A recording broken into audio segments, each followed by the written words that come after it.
Hi, I have a rusty old stringing machine. Let's see if it works. The tension head seems to be sliding all right, and the locking lever does keep the tension head in place, so that's good. It is pretty rusty though. The turntable, it does spin around and it does appear to lock, so that's good. The side support arms are pretty corroded though, but looking at the adjustments, they do move in place, so that's good. Now in terms of the clamps, they do slide back and forth and they do lock. Oh, but that one needs a lot of adjustment there. And in terms of the string clamps, well, it doesn't move. It's stuck in the base of the clamp. So I think this stringing machine does have potential. What I hope to accomplish in this video is I'll take this rusty old stringing machine, revive it by repairing it and restoring it, and hopefully string a racket on it. All right, let's get into it. So this is a Gamma X stringer. It's a tabletop machine, and it has a lot of good features. It's a lockup machine here, and it does have swivel clamps, and it has a 6-point mount. So that's some of the main features you want out of a really basic machine. Now, as I mentioned earlier, the string clamp wasn't able to rotate or was stuck in the base. So this is the one that's stuck here. They were both stuck, but I wanted to make sure that at least I could loosen one to make sure that you can see that, to make sure that I could see that it was possible for me to create this video, because if this was stuck, then there's no way I can use the clamps or use the machine. So you can see there's a lot of rust there, but what I did 2 nights in a row is I sprayed some WD-40 on it and I just let it soak. But I haven't tried to loosen this one yet. So we're gonna see if this one can be loosened. I hope it does. So I have the clamp here. I'm gonna lock it in place, but this is the clamp that the adjustment of the base really has to be adjusted so that it really stays in place. So again, this is the one that's stuck in place. So I'm just gonna grab a rag and pliers and really try to see if I can rotate the clamp to the point where it'll come out. And that's the same thing I did on this other clamp. So I'm gonna go ahead and protect the clamp because I don't want to mar the surface. So I hope this works, because otherwise the rest of this video is not gonna work out. All right, so let me just get this pliers on here. So I'm just trying to get this thing loose. All right, it's released. Oh, it's moving. That's good.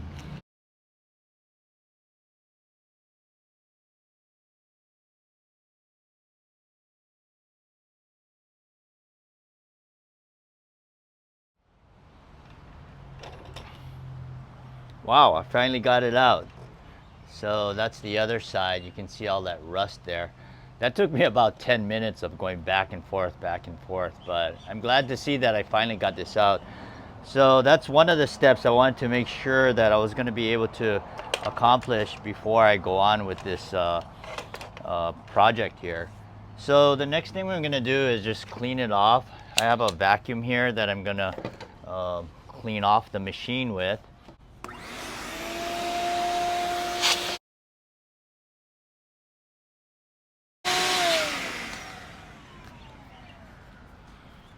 I should have put on my gloves before I got started, but I'll do it now. There's a lot of surface grit and stuff on here, and what I want to do is actually clean it off before I start the next step. So I have a towel that I use to clean tennis rackets, and it's an abrasive towel. So I just want to get kind of whatever I can, because what I'm going to have to do is eventually I'm going to spray this down with water.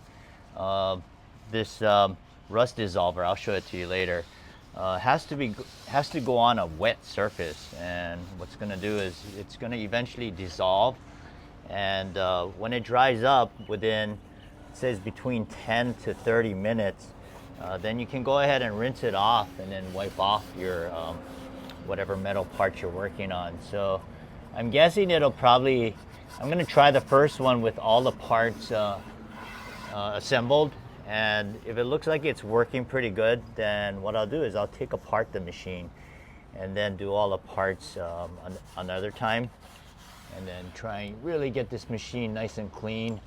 And then I'll make the repairs necessary to get the clamps to be working properly, and then eventually just kind of retouch it up to restore the machines to prevent any further rust. I also noticed on this machine that there was there's these drawers over here.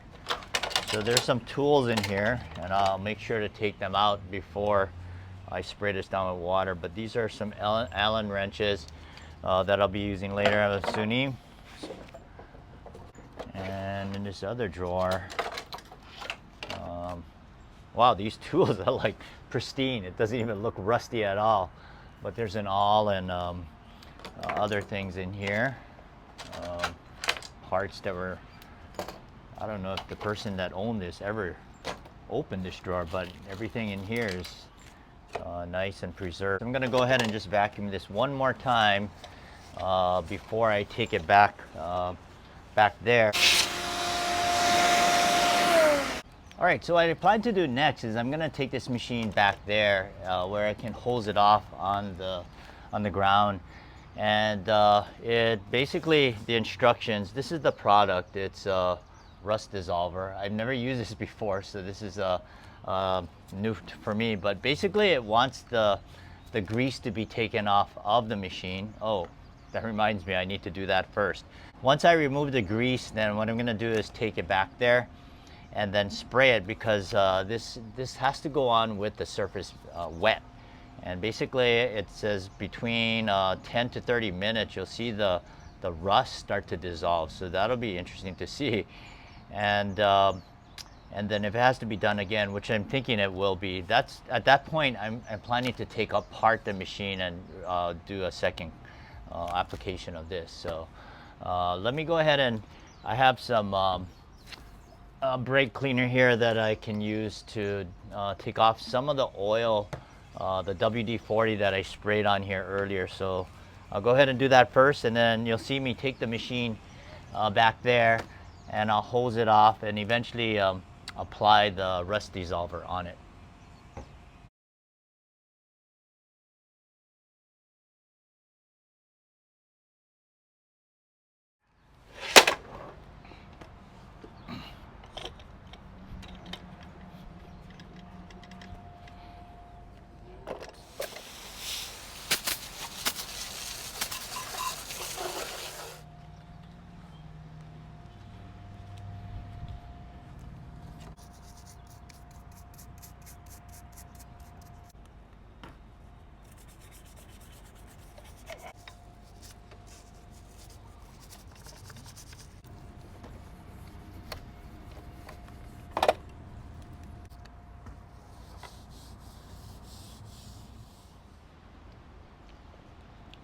Well, while I'm waiting for the rust dissolver to do its thing, I thought I'd take a lunch break. Well, it's been about 30 minutes, so I'm gonna go ahead and spray down the parts before I show it to you.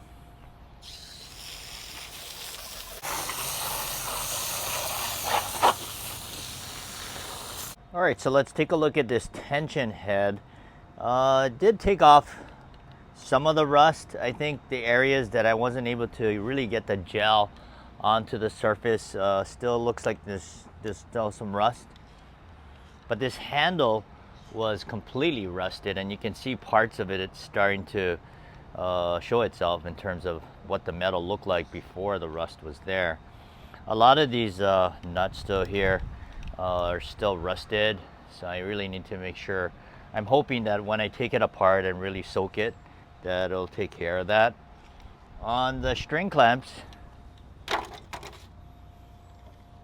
they weren't terribly rusted. That rust that was on the shaft here was due to the rust that was the residue from the WD-40 when it was stuck, and so that got rinsed off. But there is some rust, not rust, but it's corroded on this surface. So we'll see what happens after the second application. And in terms of this the stringing machine itself. There are parts on here that looks like it did get, the rust did get removed, especially on, I noticed these washers here. I didn't really get under here, so I really need to make sure I get under here. There's some rust under here. On this other side, this is all still rusty here. And over here, this was completely covered with rust, so you can actually see parts of the metal. So my next step is for me to take apart the machine and spray each part individually and really get down to the actual rust removal, hopefully.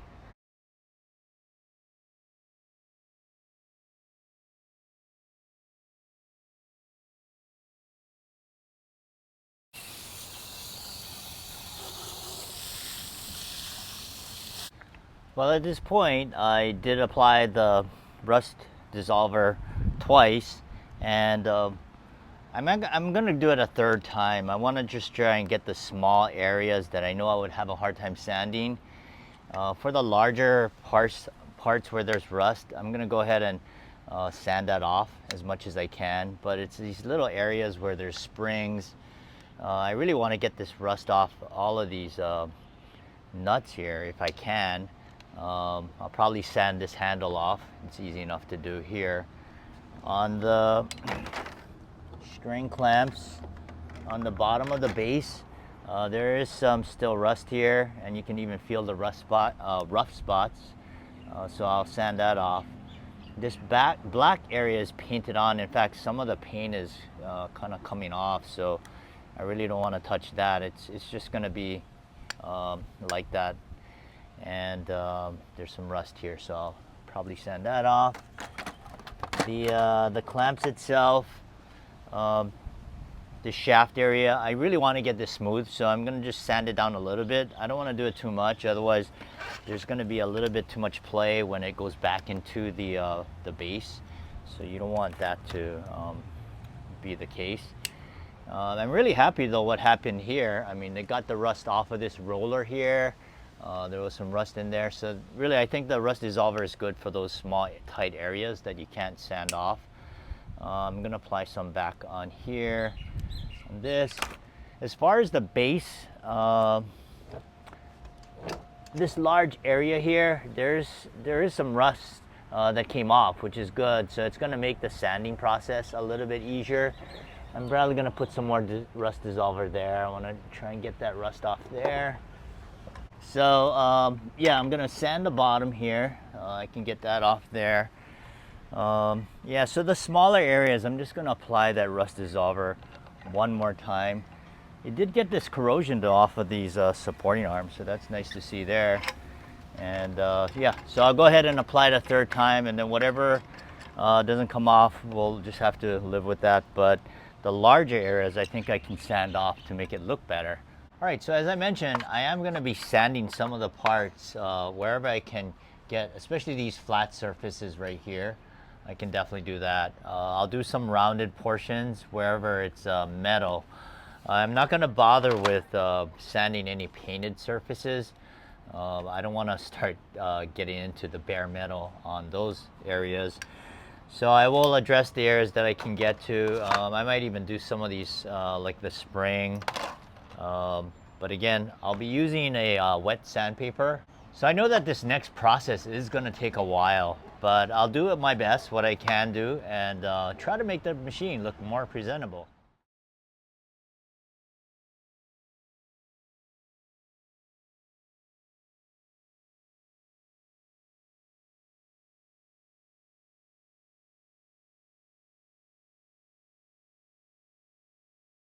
All right, so let me get you up to speed. I did finish sanding it. It took me about an hour and a half. In fact, it took me so long that I ran out of daylight hours. So I had to finish the rest of the video off camera, and my battery was dying. So after I finished sanding it, what I did is I took all the parts and the metal parts, and I coated it with this LPS1, and this is like WD-40, but I prefer to use this over WD-40. And I got all those parts, so I wanted to make sure that everything was coated overnight so no rust would come back. All right, so let's take a look at this machine and the parts that I treated with the rust dissolver, and during my sanding process. So remember, this area here was there were spotted rust areas, so I got that pretty much removed there. I mean, you can see traces of where the rust was, and if you turn it around, you can see the same on this side. But I wanted to show you this this screw right here. So this was totally coated with rust, but I sanded that off and I put some rust dissolver there, so it's looking pretty nice right there. And let's bring the turntable over. So this bottom piece right here, this is all rusty. I got most of it off there, so that's looking pretty good. Oh, on the bottom, there are some nuts over here. This is all coated with rust. There's still rust there, you can see on these nuts, but it looks a lot better than before.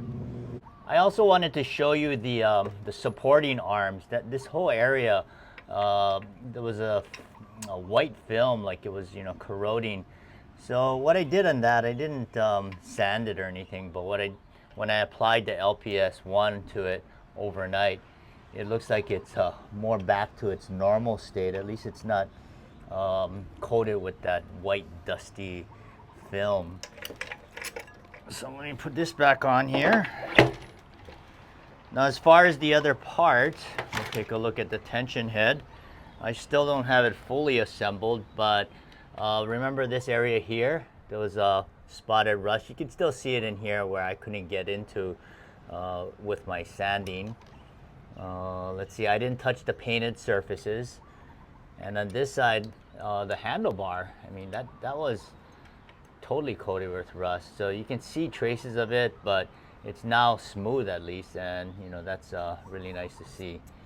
Oh, and I did want to show you these wheels here. I mean, I sanded it and I used a rust dissolver to get it to the point where it's nice and clean there.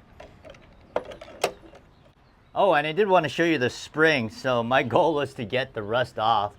I coated this several times with rust dissolver.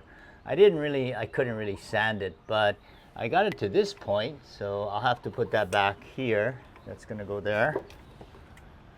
Oh, here's that other wheel I was talking about that I'll have to put back onto the tension head. And now let's take a look at the string clamps. So, like I mentioned, I didn't touch any of the painted surfaces. This area here is where the rust is, so you can see the traces of it, but again, my goal was to get it to be smooth, and it is right now. And if I remove the string clamp, again, this is where the rust was, mainly right here at the top, but nice and smooth. Now the rust dissolver did a good job inside of these areas where obviously I couldn't really sand on these rollers, so that was good to see. I did kind of clean out the teeth a little bit, but I didn't want to do too much there because I didn't want to ruin the diamond dust coating. So, and the clamps do rotate now, so that's good, of course.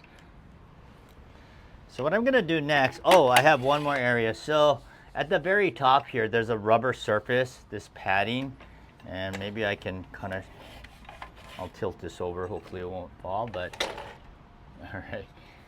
So this rubber padding at the top, what I did is I treated it with what I used to detail my tires with. You could probably use Armor All, but I have this graphene VRT. It's a very fancy tire dressing, but what I like about it is it restores and makes the rubber, brings back the darkness to it like a tire, and it doesn't really leave an oily residue. So I use that for that part of the machine. So the only part left that I need to put back together would be to get this cover back on. Oh, and I guess I need to take that sticker off, so I'm gonna take that off there. So what I plan to do from this point on is to go ahead and assemble the machine. I'm gonna do my final cleaning. I'm gonna have to lubricate and clean some areas of the machine to get it functional. And then I'm gonna calibrate it to see and adjust the clamps to see if I can get it operational. So at this point, I didn't realize this video would take about 20 minutes. So I'm gonna go ahead and save the stringing of the Racquet for another episode once I get this machine operational, and I'll compare it to my Prince Neos 1000, which is a manual lockout, and see what kind of readings we get stringing a Racquet with this machine, the Gamma X stringer. Thanks for watching. Happy stringing machine restoration, and there's I guess that's gonna go in the bloopers.